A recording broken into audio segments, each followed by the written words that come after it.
Princeton here, Jazz Piano College.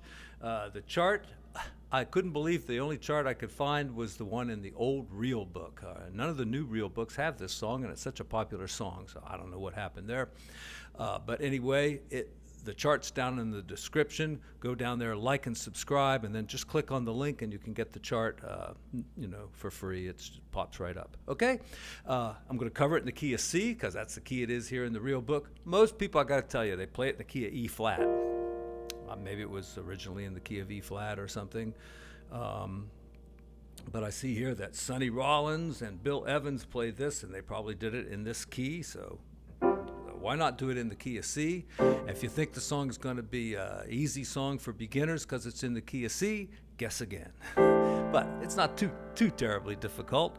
And I'm just going to cover the basics on this, and I've done this before, but with all my new subscribers, why not go over it again? So we've got C major 7th there.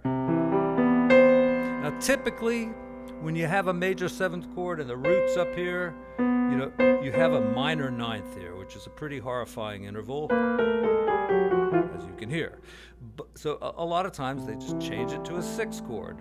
Now we have a nice pretty interval. And also you can take out that 5, put in a 9, put the 5 back in, and you get this big 6-9 chord because it's got the 6 and the 9. Right? And you can do like a rootless voicing on it if you're playing in a trio or you just want to be rootless.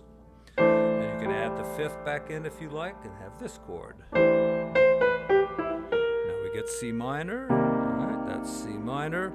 We could add the 9th to it like that and make it rootless. Or we could just add it with our other hand if that's what you want. Or we could add the 11th to it. There's lots of things you can do with a minor chord. Mostly add the 9 or the 11 or both. And then we've got D7. All right, and we could put the 7 here or we could put it down below. Since the melody is here, I think I want it down here. And the slash means the bass player is playing C. So as a piano player, if you have a bass player, you really don't have to play the C at all. You can just play a D chord as big as you want. As long as that C is there, it'll be good. And then the next chord is D flat, all right, with the C in the bass. Now if we had the C up here, it would be a D flat major 7th, not a dominant 7th, a major 7th. But once again, we just have the C in the bass. And lots of times now people will do things like on the D7, we'll go 2-5 like that. All right, anytime you have a dominant chord, right, D7 is a dominant chord. It's not a major 7th, it's not a minor 7th. Anytime you have a dominant chord,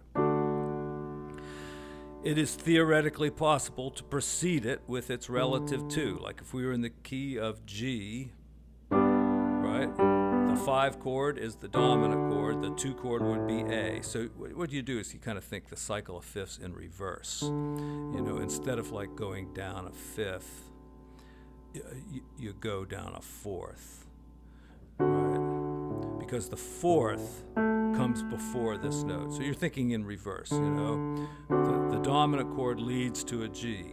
But what would lead to the D? An A, right? The cycle of fifths is like that. So I could put an A minor to D7, and we could call that a 2-5. 2-5 in the key of G. We're not in the key of G. We're in the key of C. So we can say it's a temporary 2-5. So we can go A minor to D. And we could do the same thing on the next one, even though it's not a dominant chord. I just know for a fact you can do it.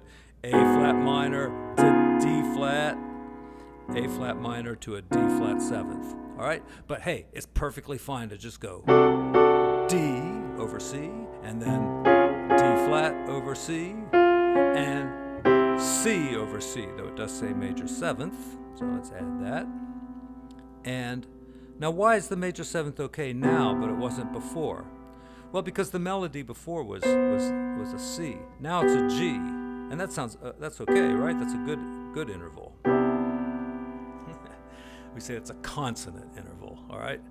This is a good interval too. This is what makes music beautiful is these dissonances, right?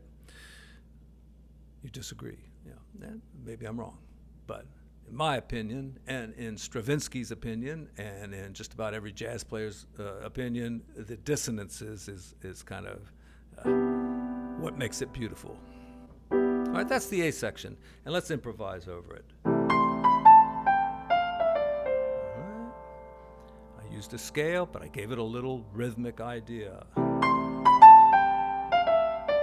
I changed the rhythmic idea. All right, just with the scale, you can come up with lots of good stuff. And, if you're a beginning improviser, stick around the scale until you can find your way through melodies and stuff. If you haven't played like classical music, Bach, Beethoven, you're going to have to do a lot of this kind of thing because the melodies are not going to be under your fingers and in your ears the way they are if you've played a lot of other music. Doesn't even have to be classical, but, if you haven't had some piano training and you're just kind of, alone in your room with your keyboard and you're trying to get this stuff and you haven't done it before, stick along the scale and come up with melodies there. There's plenty of room, time to get more fancy later. So here we go. And I'll play that C6 chord anyway, so. All right, and then I'm going to change it to a minor chord. Now I have to find the notes that are going to be best for this.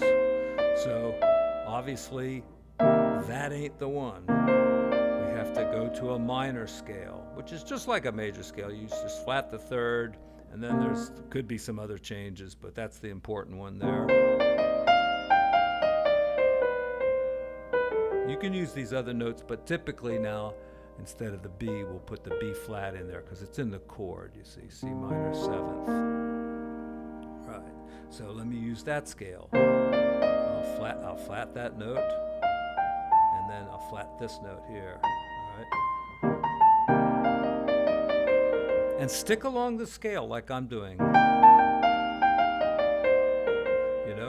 You go up, you go down, you change direction, you change your mind whenever you want to, and have a beat going. This is what I find that so many students fail to do. Let me grab my metronome. All right, like if you have a keyboard and you have a little drum program with a little swing thing or something, set it around 120 or a little bit less like that. And it'll go ding, ding, da, dee, da, da, dee, da, da, dee. That's the symbol, and then you just go like that. Explore the scale, get familiar with what every note sounds like, and then when melodies start popping into your head, you can find them. All right, now we're going to go to the next chord, which is D. I was keeping that C and playing a D triad here. You could probably leave one. I don't know if you could leave a note out. Let's not. Or you don't even have to put the C on the bass. You could just play a D7 like this. All right, now if we're playing a D chord, let's look for a D scale that's going to work. All right, and once again, now if you're an absolute beginner and you haven't even practiced scales, you don't know the D major scale. See, it has 2 sharps. So let's try that and see if it sounds good over the chord.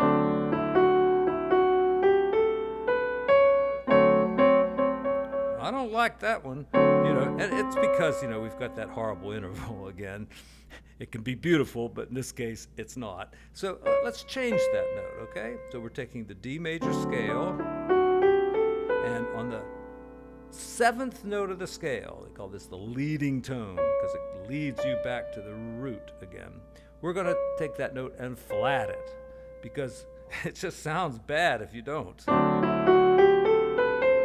right, it gets to D flat, but not right away. But I would say for simplicity's sake, let's just go to the D flat right on the beat there. And what's the D flat scale?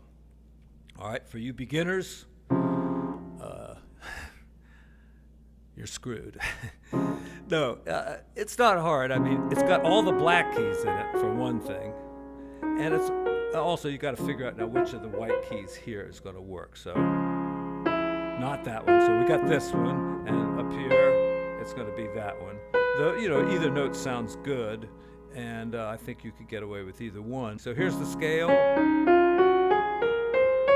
and then we're back to C. All right, and don't be afraid to play just like corny stuff. You don't have to be super sophisticated. If you're a beginner, you need to be hunting out melodies that are like simple.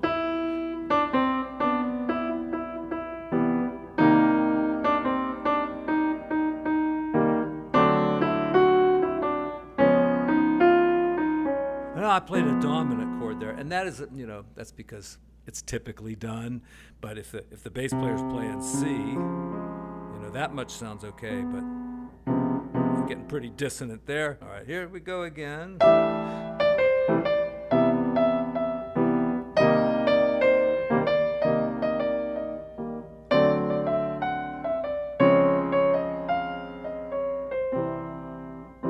add the 6th or the 7th.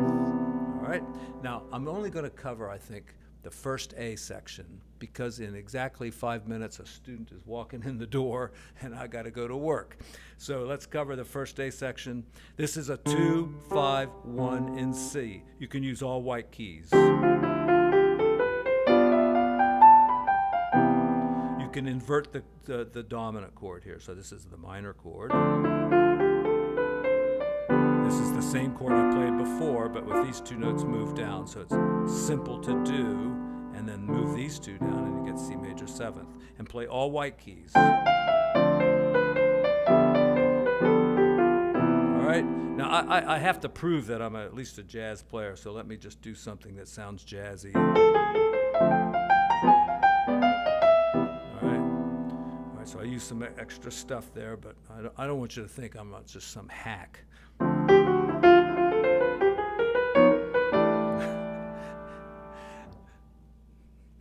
Though in a way I am.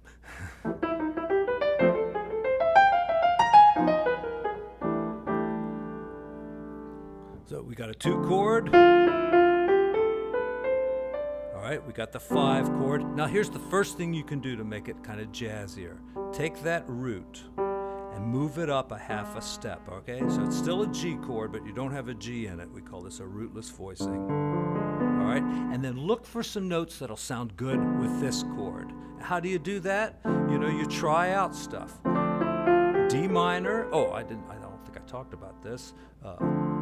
D minor, is the 2 chord here in the key of C. So it's still going to use all white keys.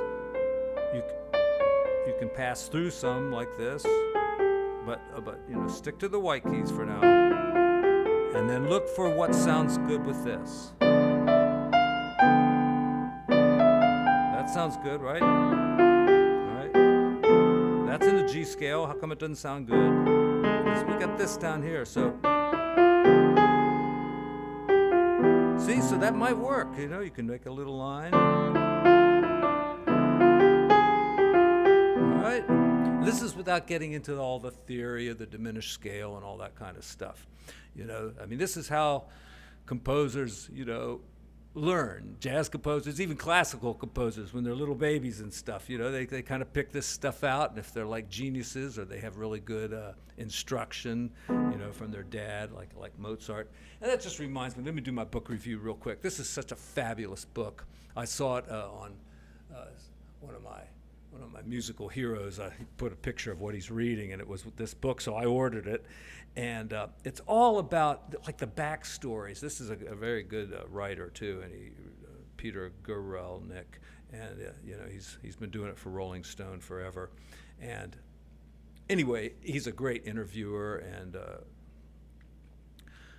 but the thing I found so interesting about this book is I've never been into personalities that much, so I don't really usually read books like this, but you realize that the amazing talent of songwriters out there and even writers in general, it just doesn't come from nowhere. There's a reason they're so good at it. Chuck Berry, I just found out, came from a very kind of educated family. His father was could recite poetry and was an actor and, did all kinds of things, that created a good nurturing environment for somebody who writes amazing lyrics. Chuck Berry, if you don't realize this, he's an acclaimed lyricist. The lyrics to his songs are first rate.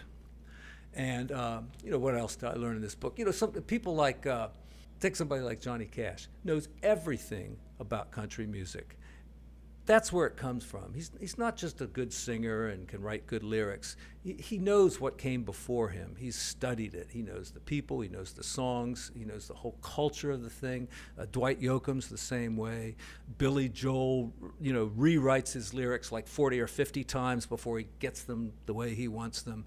I mean, there's a reason that talented people make it to the top, and where that talent comes from. Some of it's inbred. I mean, some of it's just your nature, but a lot of it has to do with what you read, what you listen to, what your parents teach you, what your friends teach you, the kind of environment you're in. Anyway, good luck with this song, and I'll see you again right back here on YouTube.